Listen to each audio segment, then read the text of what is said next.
Assalamualaikum warahmatullahi wabarakatuh. Perkenalkan, kami dari kelompok 4 ingin mempresentasikan mata kuliah Sistem Lingkungan Industri dengan tema Life Cycle Assessment atau LCA dengan dosen pengampu Insinyur Rahmatullah.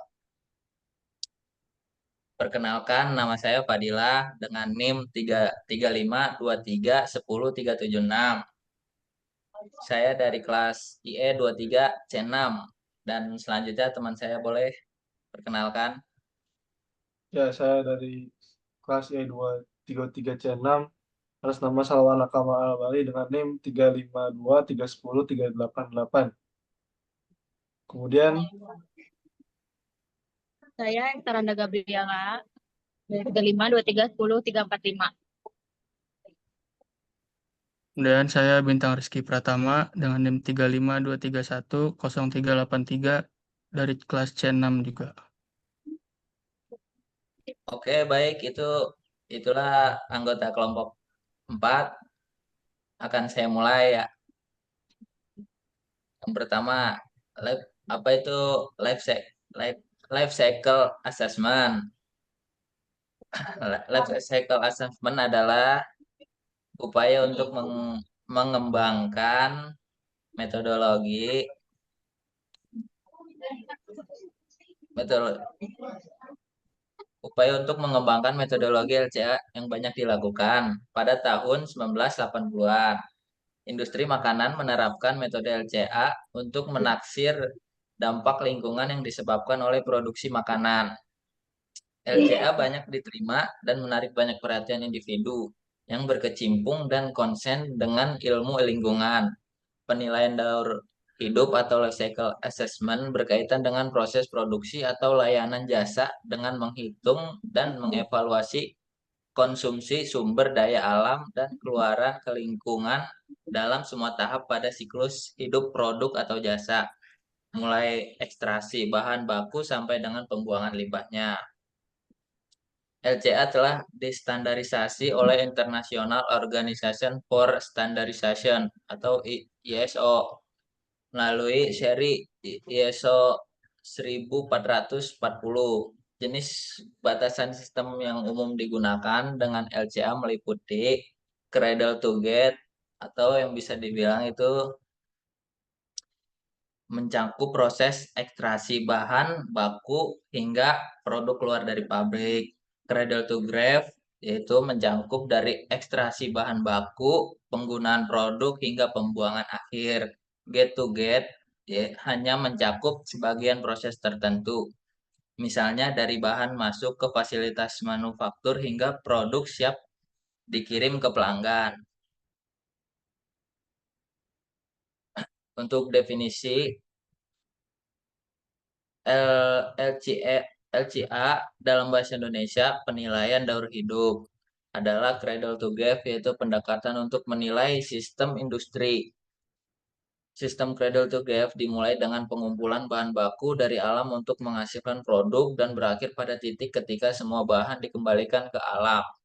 LCA memungkinkan estimasi dampak lingkungan kumulatif yang dihasilkan dari semua tahapan dalam daur daur hidup produk.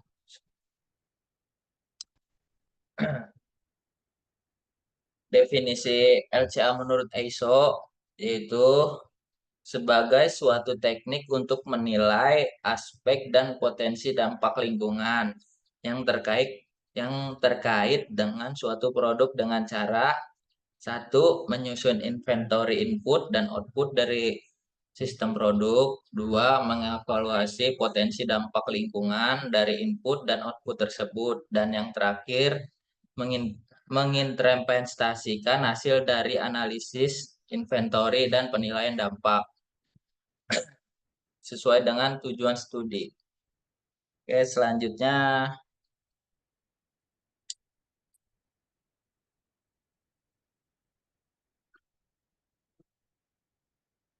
LCA dapat digunakan untuk berbagai tujuan. Yang satu, pertama, mendukung pengambilan keputusan. Dua, memahami sistem industri. 3. Mengoptimalkan sistem produksi. 4. Mencegah pemindahan dampak, bargain shifting. 5. Mengevaluasi trade-off, pertukaran dampak. 6. Membandingkan dua sistem atau produk. 7. Mengevaluasi investasi perbaikan. 8. Melakukan benchmarking. 9. Menghasilkan data jejak lingkungan. 10. Mendukung lem lingkungan environment claim. Dengan kata lain, LCA bukan hanya alat pengukuran, tetapi juga alat pengelolaan strategis untuk meningkatkan kinerja lingkungan, efisiensi energi, dan daya saing industri. Oke, selanjutnya akan dijelaskan oleh teman saya.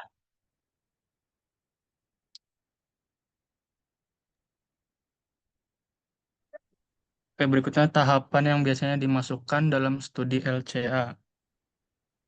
Yang pertama itu input dan output dalam urutan utama, proses manufaktur atau pengolahan. Yang kedua itu distribusi dan transportasi produk. Yang ketiga produksi dan penggunaan bahan bakar, listrik, dan panas. Yang keempat penggunaan dan pemeliharaan produk selama masa pakainya. Untuk yang kelima, pembuangan limbah dan pengelolaan produk di akhir siklus hidupnya, termasuk daur ulang dan pemulihan energi. Yang keenam, produksi bahan tambahan atau penunjang. Yang ketujuh, pembuatan, pemeliharaan, dan pembongkaran peralatan modal atau capital equipment. Yang kedelapan, operasi tambahan seperti penerangan, pemanasan, atau utilitas lain. Yang kesembilan, aspek tambahan terkait penilaian dampak bila diperlukan.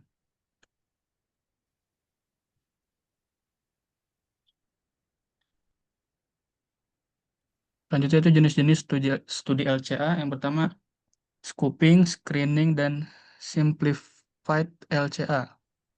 Pendekatan ini cocok bagi organisasi yang baru pertama kali melakukan LCA atau ingin melihat gambar awal, overview, mengenai dampak lingkungan sesuai produk. Yang pertama itu scoping LCA digunakan untuk menentukan batasan sistem dan data utama yang akan digunakan.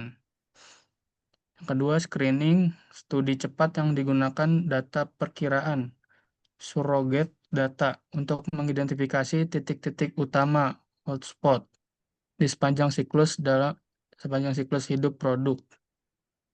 Yang ketiga, simplified LCA menggunakan penyederhanaan metodologis untuk memperoleh hasil yang lebih komprehensif daripada screening, tetapi tidak sedetail LCA penuh.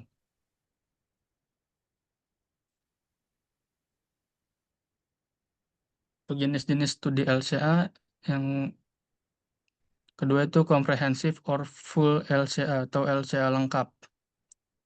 Jika ingin melakukan analisis penuh terhadap energi, bahan mentah, emisi, dan limbah, serta mengevaluasi dampaknya terhadap lingkungan dan kesehatan manusia, maka diperlukan LCA menyeluruh yang mengikuti standar ISO 14040. Studi LCA penuh selalu mencakup yang pertama daur hidup lengkap, cradle to grave atau cradle to cradle, dan berdasarkan pada unit fungsional yang didefinisikan dengan jelas. Pendekatan ini paling tepat untuk studi yang hasilnya akan digunakan dalam laporan publik, kebijakan lingkungan, atau sertifikasi internasional. Berikutnya. Kelebihan life cycle assessment. Pendekatan analisis berbasis data, LCM mengandalkan data kuantitatif bukan asumsi. Melihat seluruh siklus hidup, mencakup dari ekstraksi bahan baku hingga pembuangan produk.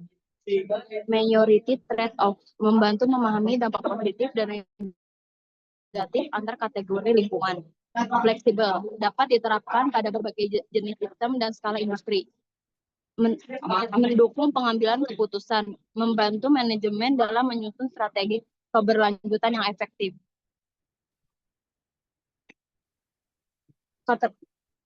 Keterbatasan life cycle assessment, memerlukan banyak data, pengumpulan data yang sangat kompleks dan memakan waktu, bersifat snapshot, hasilnya menggambarkan kondisi pada waktu tertentu, tidak memperhitungkan perubahan dinamis jangka panjang, tidak memberikan jawaban pasti. Hasil LCA membantu pengambilan keputusan, tetapi keputusan akhir tetap bergantung pada konteks dan prioritas organisasi, terbatas oleh model yang tersedia. Jika model kuantitatif belum dikembangkan untuk suatu dampak, maka LCA tidak dapat menghitungnya. Sulit disatukan menjadi satu nilai absolut. LCA tidak memiliki dasar ilmiah tunggal untuk mengubah seluruh hasil menjadi satu skor total. Meskipun metode agregasi, normalisasi, dan pembobotan dapat digunakan. Alat untuk mengomunikasikan hasil LCA. Yang pertama ada Environmental Product Declaration atau EDP. EDP atau Deklarasi Produk Lingkungan merupakan dokumen yang disusun berdasarkan hasil LCA untuk mengomunikasikan kinerja lingkungan produk. Standar yang digunakan adalah ISO 14025, tipe 3 Environmental Declaration. EPD bukan klaim bahwa suatu produk lebih ramah lingkungan, melainkan pernyataan transparan tentang data lingkungan utama produk tersebut seperti jejak korban, carbon footprint, potensi pengancaman, acidification, depresi, bahan bakar fosil, konsumsi energi dan bahan baku, kandungan daur ulang dan bahan bebas, bahan kimia berbahaya. Beberapa negara seperti Prancis sudah mewajibkan EPD untuk kategori produk tertentu, dan di Amerika Serikat, EPD mulai menjadi dasar untuk regulasi jejak karbon produk.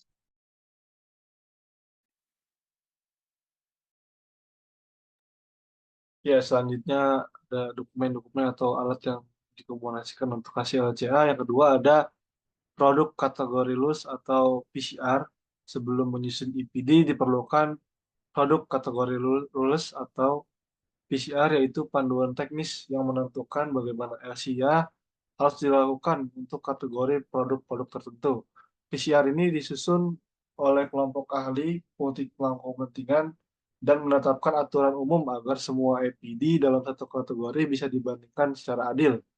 Tujuannya memuat PCR biasanya memuat tujuan dan ruang lingkup LCA, kemudian memuat metode perhitungan dampak, memuat aturan pelaporan, serta memuat proses verifikasi program operator independen.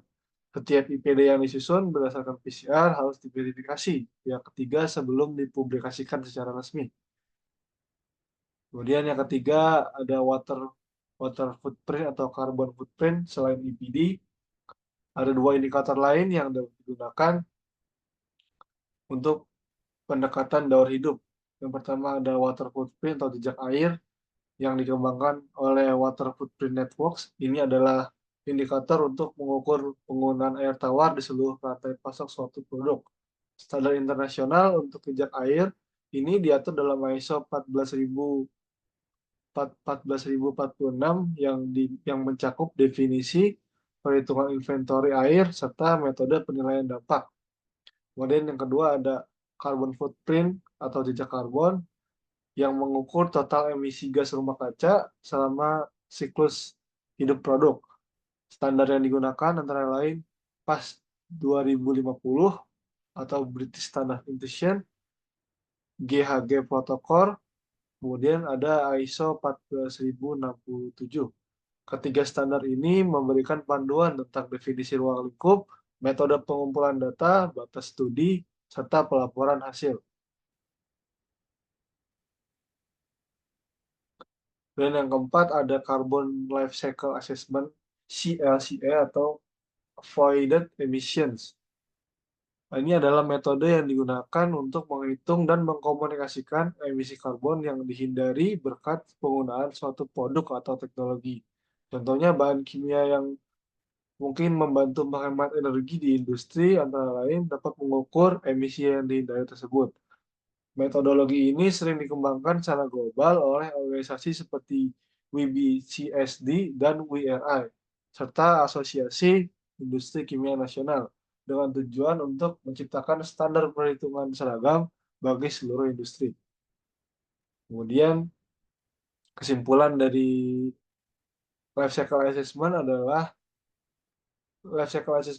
metode untuk menilai dampak lingkungan dari suatu produk dari tahap awal hingga akhir siklus hidupnya atau cradle to grave yang membantu mengidentifikasi penggunaan sumber daya dan emisi yang dihasilkan, sehingga mendukung pengambilan keputusan yang lebih efisien dan berkelanjutan dalam industri.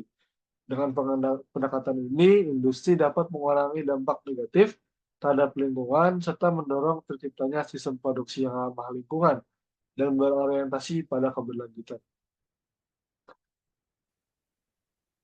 Oke, Ya, sekian presentasi dari kelompok kami.